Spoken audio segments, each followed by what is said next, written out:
اس سے پہلے کی ویڈیو میں ہم نے ان دونوں کاروباروں کی بناوٹ یا ساخت کو سمجھا تھا۔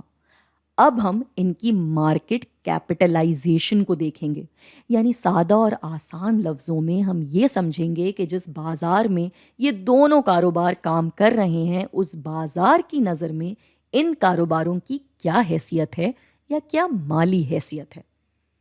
یہاں ہم دیکھ سکتے ہیں کہ ای پی ایس یعنی اکوٹی پر شیئر یعنی فی شیئر ہونے والی کمائی یہ ہے، تو یہ ہے اس کاروبار کی اور یہ ہے اس والے کی۔ یہاں یہ بھی واضح ہے کہ ان دونوں کاروباروں کے اتنے شیئرز اس بازار میں بکے ہوئے ہیں، یعنی اگر ان دونوں کو آپس میں ضرب دیا جائے تو یہ ہوئی اس والے کاروبار کی حیثیت اور یہ اس والے کاروبار کی۔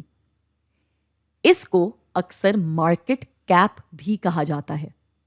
یہ وہ رقم ہے جس کے ذریعے اس کاروبار یا اس کے مالکان کی اصلی مالی حیثیت پرکھی جاتی ہے۔